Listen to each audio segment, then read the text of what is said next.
আসার জন্য আমরা দলের সাবেক সদর উপজেলা সভাপতি জাতীয় দলের কৃষক দলের অন্যতম যুগ্ম আহ্বায়ক আব্দুল রাজ্জাককে মঞ্চে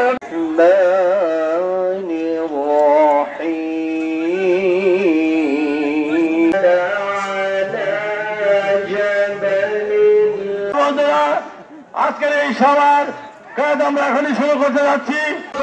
বাংলাদেশের মানুষকে বাঁচান, তাহলে আপনারও মঙ্গল হবে, আমাদেরও মঙ্গল হবে।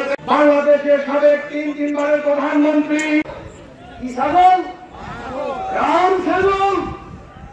রাম সাগর ওদের ঘিরে ধরেছে, ওদের আর কোনো মুক্তি নয়। দেশপতা ঘণ্টাকে ফেলেছিল, তাদেরকে সাথে চুক্তির মাধ্যমে তাদেরকে সরিয়ে হয়ে গেছে। আমাদের সামান্য বাচ্চা টাকার জন্য একটা মিথ্যা মামলা দিয়ে একটা মিথ্যা বিভাগে এই কয়েকটি জেলার যে নেতার হাত ধরে সরকার থেকে আরো অনেক কারণ গড়ে উঠুক। আমি চাই ছাত্র দল, যুব দল, স্বেচ্ছাসেবক দল, কৃষক দল যারা আছে আপনারা হারুন সাহেবকে অনুকরণ করুন, তাহলে রাজবাড়ী জেলা বিএনপি হবে একটি অনন্য সাধারণ বিএনপি এবং এটা হবে বাংলাদেশের মধ্যে একটি শক্তিশালী বিএনপি সংগঠন। তারা যথেষ্ট ওয়াকিবহাল।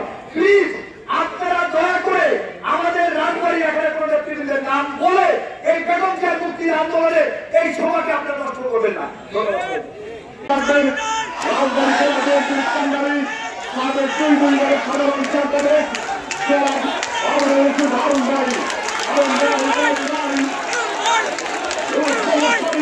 আয়োজিত আজকের এই সমাবেশে সংগ্রামী সভাপতি রাজবাড়ী জেলা বিএনপির সংগ্রামী আহ্বায়ক আমাদের মাঝে উপস্থিত। আজকের অনুষ্ঠানের প্রধান অতিথি ঢাকা বিশ্ববিদ্যালয়ের স্বনামধন্য শিক্ষক, আমার অত্যন্ত শ্রদ্ধাভাজন শিক্ষক, দেশ নেত্রী বেগম খালেদা জিয়ার সম্মানিত উপদেষ্টা অধ্যাপক ডক্টর সুকমল বড়ুয়া আমাদের মাঝে উপস্থিত। রাজবাড়ী জেলা বিএনপির সাবেক 2 বারের সাধারণ সম্পাদক হারুন রশিদ হারুন আমাদের মাঝে উপস্থিত। রাজবাড়ী জেলা বিএনপির সম্মানিত সদস্য সচিব কামরুল আলম সহ রাজবাড়ী জেলা বিএনপির বিভিন্ন পর্যায়ের নেতৃবৃন্দ, বিভিন্ন উপজেলা থেকে আগত সম্মানিত নেতৃবৃন্দ, উপজেলা জেলা যুব দল, ছাত্র দল, স্বেচ্ছাসেবক দল, শ্রমিক দল, কৃষক দল সহ বিভিন্ন অঙ্গ সংগঠনের সম্মানিত নেতৃবৃন্দ, সবাইকে জানাই সংগ্রামী সালাম এবং বিপ্লবী অভিনন্দন। প্রিয় বন্ধুরা আমার, আজ আমরা এমন এক নেত্রীর মুক্তি কামনা করছি যে নেত্রী এদেশে 3 বারের প্রধানমন্ত্রী ছিলেন। আজ আমরা এমন এক নেত্রীর মুক্তি কামনা করছি যে নেত্রী এদেশের গণতন্ত্রের জন্য তার জীবনের অধিকাংশ সময় ব্যয় করেছেন। আজ আমরা এমন এক নেত্রীর মুক্তি কামনা করছি যে নেত্রী জীবনে কোনো নির্বাচনে কোনোদিন পরাজয় বরণ করেনি। যে নেত্রীর ইতিহাস এই উপমহাদেশে এমন কোন রাজনৈতিক ব্যক্তিত্ব নেই যে যিনি কখনো নির্বাচনে পরাজিত হন নাই। শুধুমাত্র ব্যতিক্রম ধর্মী নেত্রী দেশ নেত্রী বেগম খালেদা জিয়া, তিনি তার জীবন দশায় কোনোদিনও কোনো নির্বাচনে পরাজিত হয়নি। আজকে আমরা সেই নেত্রী সুচিকিৎসার দাবিতে আমরা আজকে সমাবেশ করছি। কি দুর্ভাগ্য জাতির, কি দুর্ভাগ্য আমাদের এদেশের 18 কোটি মানুষের। বন্ধুরা আমার, বাংলাদেশের রাজনীতি আজ 2 ধারায় বিভক্ত। এক ধারার নেতৃত্ব দিচ্ছেন আমাদের প্রিয় নেত্রী 3 বারের সাবেক প্রধানমন্ত্রী, গণতন্ত্রের মা দেশ নেত্রী বেগম খালেদা জিয়া এবং আমাদের আগামী রাষ্ট্রনায়ক জনাব তারেক রহমান।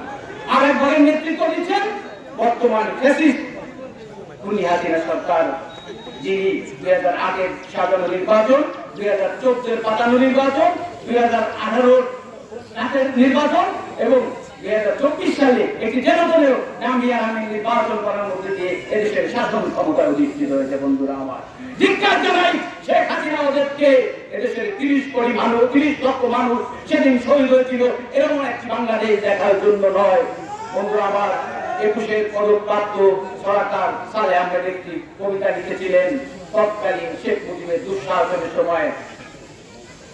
তিনি বলেছিলেন, বলা যাবে না, ধরা যাবে না, ছোঁয়া যাবে না, বলা যাবে না কথা, রক্ত দিয়ে পেলাম খেলার এমন স্বাধীনতা।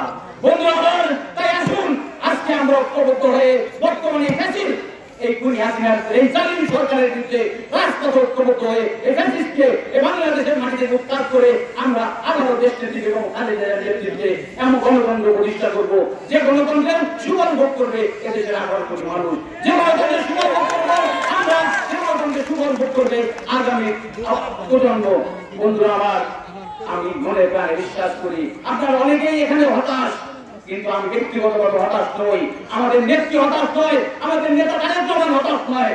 হয়তো আপনারা ভাবতে পারেন বর্তমান ফ্যাসিস্ট খুনি হাসিনা সরকার আবারও 2014, 2018, 2024 একটি নির্বাচন নির্বাচন করে বোধহয় টিকে গেলেন, তারা বোধহয় আবারও অনেকদিন এদেশের মানুষকে শোষণ এবং শাসন করবে। কিন্তু আমি মনে প্রাণে বিশ্বাস করি না বন্ধুরা আমার, যে দেশের পুলিশ প্রধান চোর, যে দেশের সেনা প্রধান ডাকাত, যে দেশের সংসদ সদস্যরা চোরা কারবারি, আর যাই হোক সে দেশে শাসন ক্ষমতায় তারা নির্বাহিত করতে পারবে না বন্ধুরা আমার। কোনো কারণে তারা এদেশের শাসন ক্ষমতায় টিকে যায়, বুলন্দিত হবে দেশের ইতিহাস, বুলন্দিত হবে মানবতার ইতিহাস, বুলন্দিত হবে স্বাধীনতা সার্বভৌমত্বের ইতিহাস। বন্ধুরা আমার, তাই আসুন আমি আমার বক্তব্য না বাড়িয়ে আমরা আজকে গণতন্ত্রের মা দেশ নেত্রী এবং খালেদা জিয়াকে মুক্ত করবো। আমি মনে প্রাণে বিশ্বাস করি আমাদের মা, গণতন্ত্রের মা, এদেশের 3 বারের সাবেক প্রধানমন্ত্রী দেশ নেত্রী বেগম খালেদা জিয়া মুক্ত হলে এদেশে গণতন্ত্র মুক্তি পাবে। দেশ নেত্রী বেগম খালেদা জিয়া মুক্ত হলে আমরা ভোটাধিকার ফিরে পাবো। তাই আসুন আমরা আমাদের সকল ভেদাভেদ ভুলে গিয়ে ঐক্যবদ্ধ হবে আমরা রাজপথে থেকে বর্তমানে এই জালিম, এই ফ্যাসিস্ট, এই খুনি হাসিনাকে এদেশের মাটিতে উৎখাত করে আবারও দেশ নেত্রী বেগম খালেদা জিয়ার নেতৃত্বে বাংলাদেশের গণতন্ত্র প্রতিষ্ঠা করবো। এই হোক আজকে আমাদের সকলকে ধন্যবাদ। বাংলাদেশ জিন্দাবাদ, শহীদ রাষ্ট্রপতি ছাড়া কোনো কথা বলি না, তথ্য দর্শন তারা কথা বলি না। এই জন্য এখানে আছে অটল প্রাথমিক বিশ্ববিদ্যালয়। এখন এখানে শুধু আমাদের মধ্যে মন্ত্রী এমপি নয়, আরো অনেক মানুষ আছে ভিতরের মধ্যে যারা দুর্নীতিগ্রস্ত এখন দুর্নীতি লাইনের মধ্যে দাঁড়িয়ে আছে, আতঙ্ক সৃষ্টি হয়েছে, কখন ধরা পড়ে তারা নাকি ভয়ে দিন কাটাচ্ছে। অনেক মানুষ সরকারের মধ্যে এগুলো আছে, পত্রিকার মধ্যে আছে। ইফতেখারুজ্জামান দুর্নীতিতে শুধু বলছে, কত ভালো মানুষ দেখেন কি হবে, এরা কিন্তু কোনো বিএনপি করে না। দুর্গা দাস, আমাদের ডক্টর দেবপ্রিয় ভট্টাচার্য কোনো বিএনপি করে না। অনেক বড় বড় মানুষ আছে তারা বিএনপি করে না, কিন্তু তারা দেশের অবস্থা দেখে তারা শঙ্কিত, তারা লজ্জিত। এই দেশটা এইভাবে থাকার কথা নয়। 18-19 কোটি মানুষ, এত আমাদের জনশক্তি, এই দেশটা এত কাঙ্গাল হওয়ার কথা নয়, ভিক্ষা খাওয়ার মতো দেশ নয়। আমরা ভিক্ষা পাচ্ছি, ভিক্ষা পাচ্ছি, টাকা দাও, আমার টাকা দাও। যাই হোক,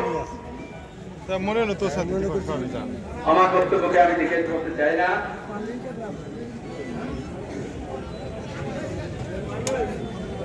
আমি একমাত্র আজকে ম্যাডামের মুক্তির জন্য আমি আবারও সরকার প্রধানকে, মাননীয় প্রধানমন্ত্রীকে সম্মান জানাই। এখনো সময় আছে, আমি বিনীতভাবে, আমার ম্যাডাম হয়তো আপনার কাছে সেরকম করবে না, এদের পক্ষ হয়ে আমরা করছি, এখনো সময় আছে। আমার মনে হয় ম্যাডামকে আপনি যদি ভালো করতে চান, একটা অবদান রাখতে চান, ম্যাডামকে বিদেশ যাওয়ার সুযোগ করে দিন, ওনাকে নিঃশর্তভাবে মুক্তি দিয়ে বিদেশ পাঠান, দেখবেন আপনার অনেক ভালো হবে। এর জন্য আপনার মঙ্গল হবে, অমঙ্গল কখনো হবে না।